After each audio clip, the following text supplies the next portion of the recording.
we need to put a vacant column into the extreme left first. Then we need to put the containing column where we will be using this learning is fun part. And in the last case, we will be needing another vacant column which should be left empty. The purpose of this column configuration is practically to center our element into the exact middle of this entire table that we had created right now.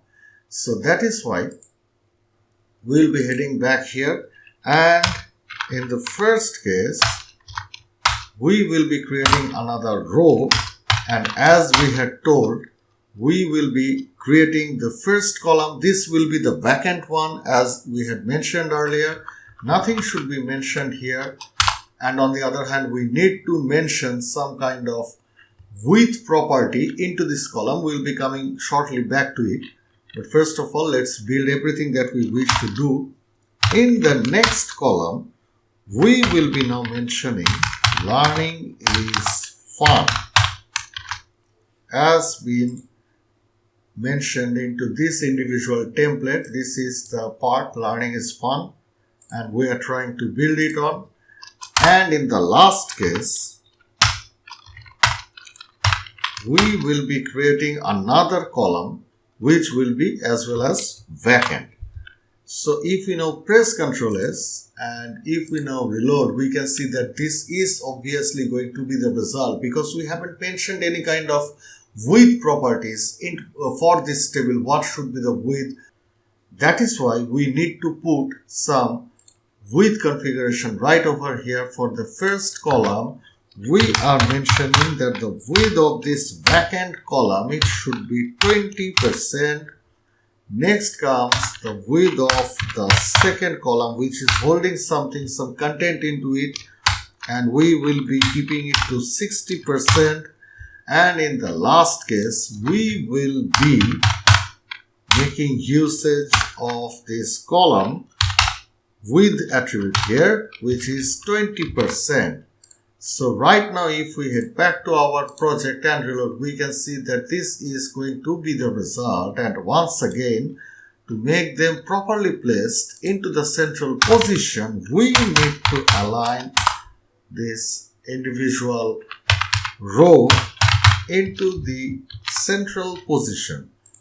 And it is now been into the center, and we can see that learning is fun.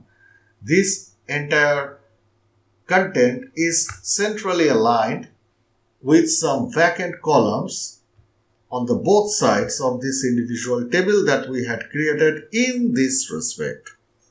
Now we need to mention some font size, and as HTML uses some definite font attributes, we will be making usage of this font. First of all, let's create this font, and we will be mentioning the size to 7.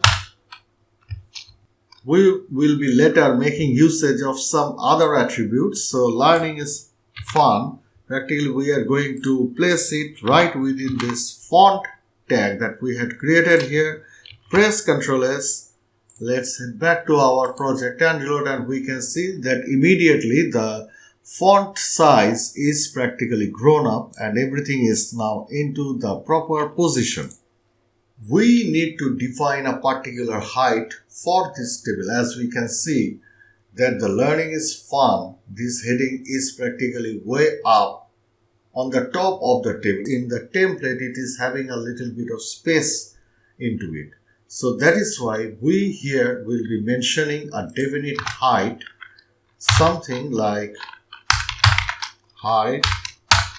Press Ctrl S. Let's head back and reload, and we can see that everything right. Now, so far we can see that it is practically possible to build up our web page, our template, along with pure HTML only, because like this manner, we may build up our web page using some definite HTML tags and attributes along with it. But now for this instance, we will be observing why it is practically impossible to build up anything at all using the pure HTML only. And in this purpose, we will be now heading back to our project, and here we will be now mentioning this background. Let's define the path of this image. There it goes. So press Ctrl S, have a look into it, what it is about to return back into our browser, reload, and we can see that this is the result.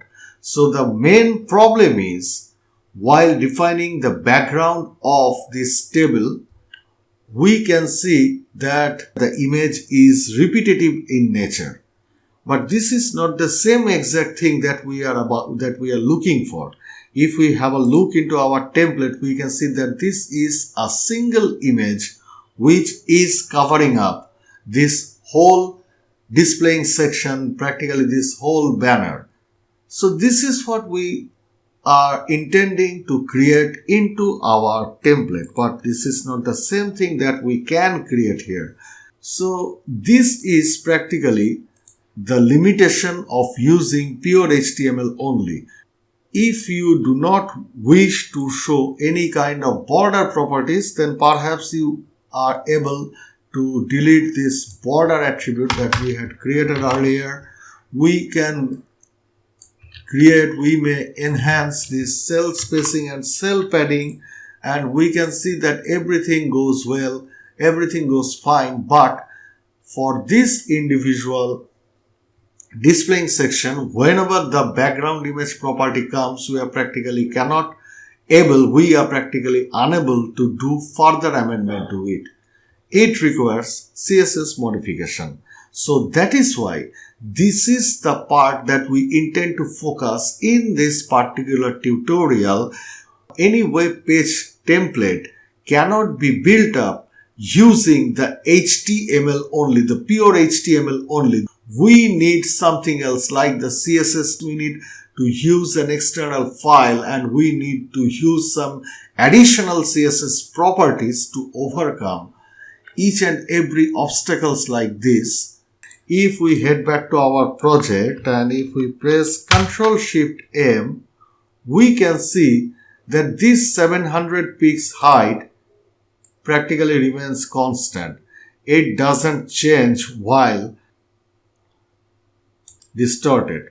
So that is why it is not possible to build up any kind of responsive structure using the pure HTML properties or attributes only. It requires additional properties like CSS properties. It requires additional dimensional properties to be defined along with to be used on. So this is it up to this tutorial. In the next tutorial, we will be trying to building up our web page using the pure HTML along with some CSS attributes into our project. Stay tuned for the next video. Thank you.